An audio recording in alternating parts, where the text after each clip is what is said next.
tiny living is really in right now, like in The Sims and in real life. We've all seen the HGTV shows. We've all seen James Turner's videos. He makes these like wild 5x5, like tiny house box challenge things. They were big for a while back a couple years ago. But I got to thinking, right? I've done my fair share of like, here's my tiny, like one little studio 5x5 tiny box house.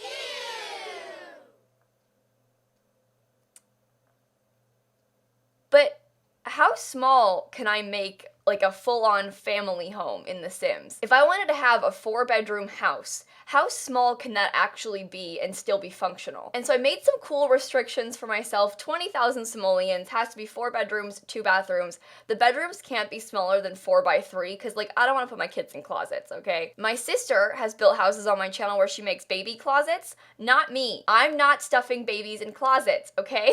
We're being humane. So the challenge was to try and make a house that could sleep 6 Sims and a cat and make it as small as possible. I made it a starter home as well. I figured this is the kind of house that if you play a lot of gameplay like I do, as in you make a lot of legacy families where you start out with like rags to riches, no money, you know, you have 1,800 simoleons and a giant empty lot, and you kind of have to build up your money as you go. This is the kind of house that you need because, you know, you don't have any money, but you have a million kids. Like there's a challenge called the Disney Princess Legacy Challenge. If only Fancy Simmer would bring it back. But sorry.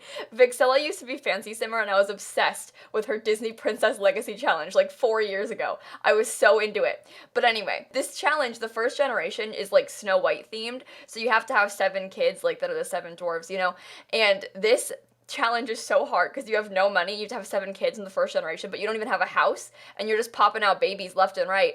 And this is the kind of house that you need for that because like it's really small, it isn't expensive, and you can fit your 7 babies that you're just popping out left and right in it. It again though is really small, but the thing about that is like while it's tiny and kind of annoying to play in because it is so tiny, the fact that it's really small means that it's like fully decorated because oftentimes with starter homes it's really hard to furnish them well because they're big.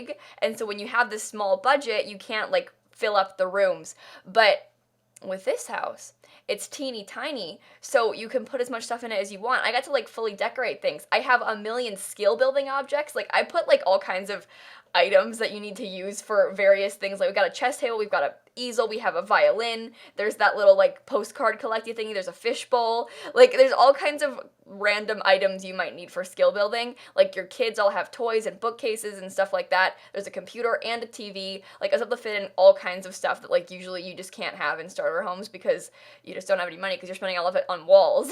Like I did a house recently where I made a 4-bedroom house that was 2 stories, and once you add a second floor, it's over. Like you just can't have any furniture because all of a sudden you have to buy like all these random doors and walls and windows and staircases, and it just adds up so much. But this house is so small that it like looks really full, and I like that about it. So while it's not like a tiny home in a traditional sense where it's like, you know, tiny living, minimum square feet, I did try and make it as small as possible. So like I said before, I had that rule where the bedrooms had to be 4x3 at least.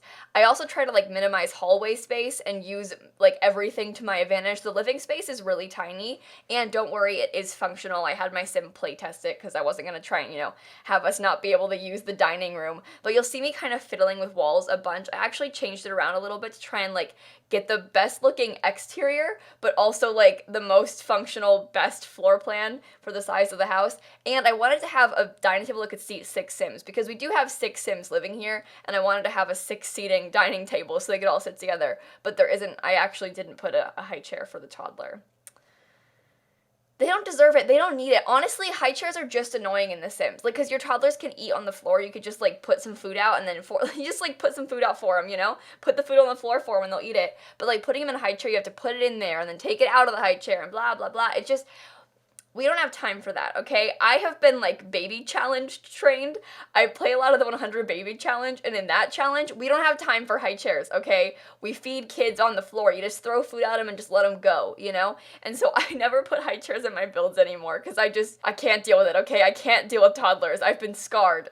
They're so annoying. I like that about them, though, because they're, like, realistically annoying. But still... they're so annoying and they don't deserve high chairs. That's my formal statement on toddlers.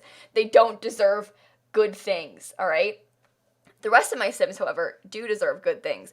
I figured, like, unfortunately for two of the kids, they have to share a bedroom, but most of the toys are just in the toddler's room, because I feel like if you have a child Sim, they could, like, have all the toys in the playroom where the toddler sleeps, you know?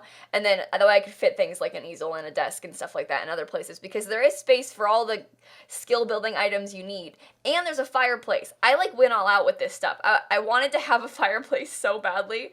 The only issue is that there isn't space for a Christmas tree. And while that's fine, because it is a tiny house, you know, you can't really leave a nice, like, 2x2 box there for a tree, I wish I could have fit one. I want to, like, redecorate this house for the holidays. I want to see what I could do to decorate it. I could put a tree outside. That would be fine. But, like, I want to see what I can do. I'm so excited for Christmas. I want to decorate my house in real life, but here's the issue, right? I told a story on my video like a month or so ago where my dad wouldn't help me get my decorations down because there's like this shelf in the top of my garage, and my dad, thinking he was helping me, put like my box of fall and Christmas decorations up there, except the problem is, he then stuck, like, the leftover tile, like, there's, like, replacement tile that you could, like, so there's, like, boxes of tile from what was downstairs in my house that were just in my garage, and he also put them up there, because he was like, look, Kayla, I helped you, I put all those things you don't need up on the top of the shelf, and I was like, yeah, cool, Dad, but now I can't get to my decorations, because you've put them way up high, and then put these heavy boxes of tile in front of them, and I'm not gonna, like, lift my hands, I have, like, a small step ladder, and I'm not gonna try and die trying to get them down, and he won't help me get them down, so now I have no fall decorations, and the whole point here is that I'm living vicariously through my Sims because of my tile problem. It's so annoying. Like, I have, like, an extra paint can of, like, the wall color, like, that was in my house, and, like, an extra box of tiles, just in case things break or need to fix whatever. And he put all those things up there, which is great and all, but he put them in front of my decorations. And now what am I supposed to do? I don't have my wreath, still. And it's, like, coming up on Thanksgiving, sort of, and then, by that point, it's Christmas, and I still haven't decorated for fall, and it... Anyway, I have one pumpkin. You may have seen it in my videos. I named it Gibby, and that is my one fall decoration. I bought that from Home Goods a couple weeks ago. He is all that I have, okay? I'm really struggling. But I must update you guys. One more thing. I just got back from Sims Camp in San Francisco. I didn't tell you I was going because I wasn't allowed to, so I was kind of like, hey everybody, I'm traveling this week. See ya on Thursday when I get back. But I'm back. I was there playing University, so, like, not to flex, but I've played University. I filmed a bunch of videos. I'll post them this week when the embargo lifts, so don't worry. As soon as I can post them, I will post them. I'm so excited to show you. Okay, I'm sorry. I will not spill anything. I will not break embargo. I'm just saying that I'm really excited to show you what I got to see. So I was at EA's studios in San Francisco for a few days, getting to film stuff and see my friends and play University. Oh my god. I'm so excited. But yeah, I wasn't allowed to talk about it beforehand. Usually, like, when I'm going somewhere, I can kind of be like, yeah, I'm going to visit my boyfriend, or, like, I'm going to see my grandparents. This time I was like, yeah, I am going to an undisclosed location for an undisclosed amount of time. I'll see you when I get back. And all of a sudden, like, all these simmers are like, yes, we are all going away at the same time, to the same place. I wonder why. But yeah, we were all up in San Francisco, so sorry that I couldn't tell you. But I'm here now, and I have a lot of footage that I also can't show you, but soon. And then we can play University together, and I'm so excited for it to come out. I made a new Legacy family on stream just so that I could have a Sim who's, like, University age when the pack comes out next week. I am ready, okay? I'm, like, counting down the seconds to play this. I used my Sim self, and I put her in University when I was playing the pack at Sims Camp, but, like, now I want Tommy Oak's daughter to go to University and live her dream. I'm, like, full-on Sims freak right now. Like, I've gone back to, like, how I acted when I was 12. Like, I haven't made a Sim, like, in preparation for playing a pack like this in so long, but I, like, started a whole new Legacy challenge just to be ready for this.